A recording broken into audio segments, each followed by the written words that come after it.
सभी को नमस्कार। मैं डॉक्टर संदीप तिवारी मैम प्रीति के साथ आज एक नई वीडियो लेकर के आए हैं और आज हमारा टॉपिक है गिल्ट और रिग्रेट। गिल्ट यानी अपराध जो जाने अनजाने में हमसे हो जाते हैं या जानबूझकर भी हम लोग करते हैं। और रिग्रेट यानी पछतावा, कुछ कार्य करने के बाद हमें पछतावा होता है कि हमें ऐसा नहीं करना चाहिए था, हमें ऐसा नहीं बोलना चाहिए था, ये काम हो गया है, अब हमें उसका बड़ा पछतावा हो रहा है। तो गिल्ट और रिग्रेट के बारे में मैम प्रीति से जानते हैं। गिल्ट है अपराध बोध की भावना और रिग्रेट है पछतावा। बिल्कुल। इसको हम एक एग्जाम्पल से समझने की कोशिश करेंगे। जैसे गिल्ट है, आपने काम पर जाना था और आपका मूड ठीक नहीं था, इस वजह से आपने छुट्टी ले ली। आपको कोई काम नहीं था बट फिर भी आपने जानबूझकर छुट्टी ले ली और बाद में आपको पता चला कि जो आपका कलीग है, आपका सहकर्मी, उसको एक्स्ट्रा टाइम काम करना पड़ रहा है, उसको ओवरलोड हो रहा है काम का। तो आप बाद में उसकी मदद करना चाहते हैं और आप सोचते हैं कि मैं उसको बता दूं कि मुझे कोई काम नहीं था फिर भी छुट्टी कर ली, पर आप उसको नहीं बताते हैं। तो ये क्या है, नैतिक मूल्यों पर आधारित है। मॉरल वैल्यूज़ के अगेंस्ट जाकर जब हम काम करते हैं तो हमारी अपनी ही अंतरात्मा हमें मतलब झंझोड़ती रहती है। रिग्रेट होता है जब किसी बड़ी कंपनी में आपने अप्लाई किया था और आपको वहाँ से ऑफ़र भी आई, पर आपने ये सोचकर ज्वाइन नहीं किया कि अभी मैं उसके लिए तैयार नहीं हूँ, और थोड़ी दिनों के बाद आपको पता चला कि वो कंपनी बहुत ज़्यादा सक्सेसफुल हो रही है और बहुत तेज़ी से ग्रो कर रही है और इनकम वहाँ पे जो भी जॉब कर रहे हैं उनकी बहुत अच्छी हो गई है। फिर आपको पछतावा होता है कि काश मैंने उस टाइम पे कंपनी को ज्वाइन कर लिया होता। और इसका रिज़ल्ट क्या आता है, आप आगे से डिसाइड करते हैं कि अगर आगे से मुझे कोई ऐसी अपॉर्चुनिटी मिलेगी तो मैं डेफिनेटली उस मौके को हाथ से जाने नहीं दूँगा। गिल्ट की भावना को हम इस तरीके से भी समझ सकते हैं कि जैसे आपने किसी मित्र से या किसी फ्रेंड से प्रॉमिस किया था कि मैं आपके एग्ज़ाम में हेल्प करूँगा और आप वो हेल्प नहीं कर पाए और आप पार्टी करने चले गए। दूसरी तरफ जिस फ्रेंड की मदद करने की आपने उम्मीद करी थी या प्रॉमिस किया था, उस फ्रेंड ने क्या किया, उसने सोचा आज मैं ये वाली मूवी देख लेता हूँ, बड़ी पॉपुलर हो रही है। तो अब क्या है, आप दोनों अपनी अपनी जगह पर सही हैं कि मैंने उसकी मदद नहीं की, मैं कर सकता था मगर पार्टी में चला गया। और फ्रेंड ने क्या किया, एग्ज़ाम की तैयारी ना करके मूवी देखने का प्रोग्राम बना लिया। बट अगले दिन आपको दोनों को एहसास होता है कि नहीं, मैंने मदद का वादा किया था पर मैंने मदद नहीं की। और फ्रेंड ने सोचा कि मैंने एग्ज़ाम की तैयारी करने की जगह पे टीवी देखी है तो ये मुझे नहीं करना चाहिए था, ये मैंने गलत किया है। पर दोनों ही अंदर गिल्ट की फीलिंग लेके बैठे रहते हैं। वो पछतावा करता है कि काश मैंने टीवी ना देखा होता, काश मैं एग्ज़ाम की तैयारी कर लेता, तो जब रिज़ल्ट आया तो वो फेल हो गया।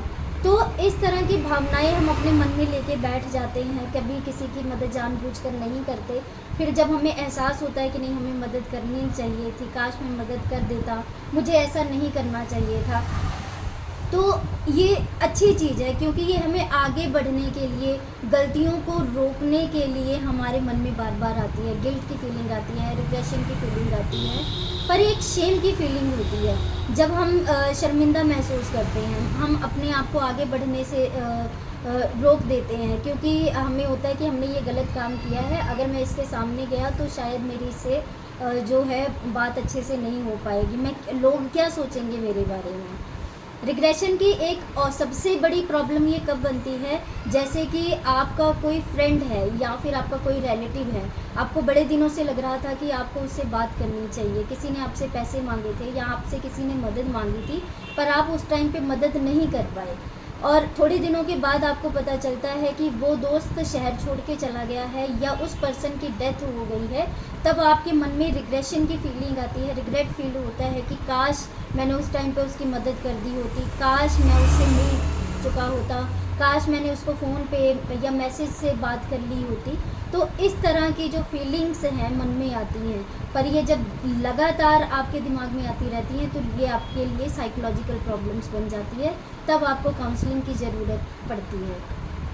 अपराध चाहे छोटा हो चाहे बड़ा हो, अपराध अपराध ही होता है।